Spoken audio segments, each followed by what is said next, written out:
అందరికీ హాయ్ అండి. Welcome back to Mahiraj Telugu vlogs. ఇది సండే వ్లాగ్ అండి. మా హస్బెండ్ బయట నుంచి చికెన్ తీసుకొచ్చారు. ఆ చికెన్ ఎలా చేశానో మీకు కూడా చూపిద్దామని ఈ వ్లాగ్ చేశానండి. ముందుగా స్టవ్ ఆన్ చేసుకొని కడాయి పెట్టుకోవాలి. అందులో 2 స్పూన్ల ఆయిల్ వేసుకొని వేడయ్యాక పెద్ద సైజు ఉల్లిపాయని కట్ చేసి పెట్టుకొని ఆయిల్లో వేసుకోవాలండి. దూరగా వేయించాలి. ఒక 4 పచ్చిమిర్చి చీలికలను కూడా కట్ చేసి పెట్టుకోవాలి. అవి కూడా అందులో వేసుకొని కలుపుకోవాలి.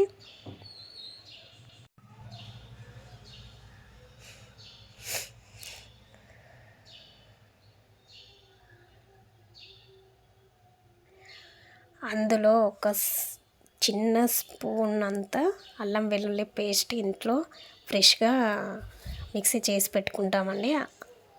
అది వేసేసుకొని కలుపుకోవాలి ఒక్కసారి అట్లా.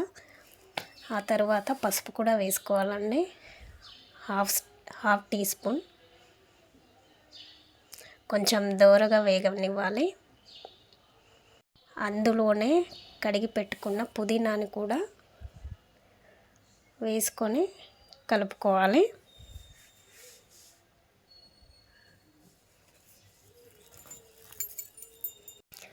మనం అంతలోపు చికెన్ని 2 సార్లు ఉప్పు పసుపు వేసి కడుక్కోవాలండి. నీట్గా కడిగేసి పెట్టుకోవాలి. ఆ చికెన్ని ఇందులో వేసుకొని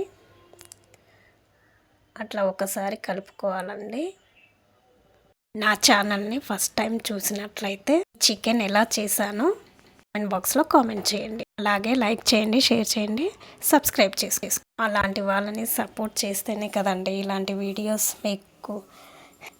వీడియోస్ ఇంకెన్నో చేస్తాం. తర్వాత మూత పెట్టుకోవాలండి. ఒక 10 నిమిషాలు అట్లా వదిలేయాలి. మళ్ళీ ఓపెన్ చేసి చూసేసరికి నీళ్లు చూడండి చికెన్లో నుంచి ఎలా ఊరినాయో.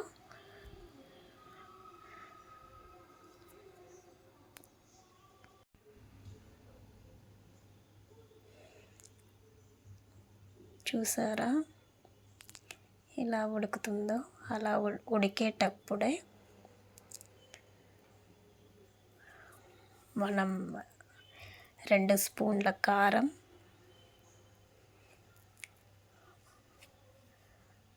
1½ స్పూన్ ఉప్పు.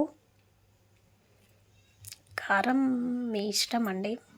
మీ టేస్ట్కి తగ్గట్టు వేసుకోండి. మీరు ఎక్కువ తింటారా తక్కువ తింటారా అది మీ ఇష్టం. మేము ఎక్కువే తింటాము, అందుకే కొంచెం ఎక్కువ వేసాను.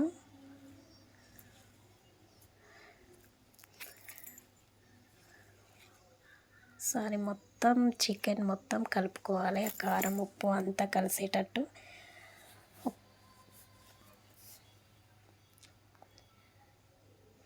ఇలాగే ఒక 10 నిమిషాలు అట్లా స్టవ్ మీద పెట్టి ఫ్రైగా కూడా చేసుకోవచ్చు. చాలా బాగుంటుందండి.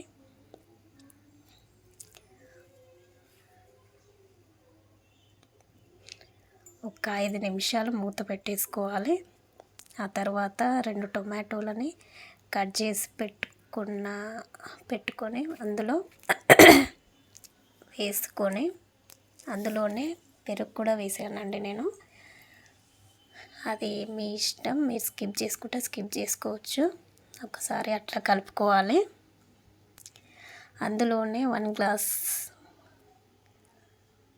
వాటర్ పోసుకొని కలుపుకోవాలండి.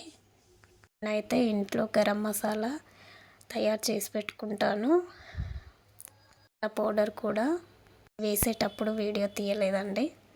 1 స్పూన్ ధనియాల powder, half spoon garam masala, half నిమ్మ చెక్క, కొంచెం కొత్తిమీర వేసుకొని కలుపుకొని మూత అంతేనండి, చికెన్ రెడీ అయింది.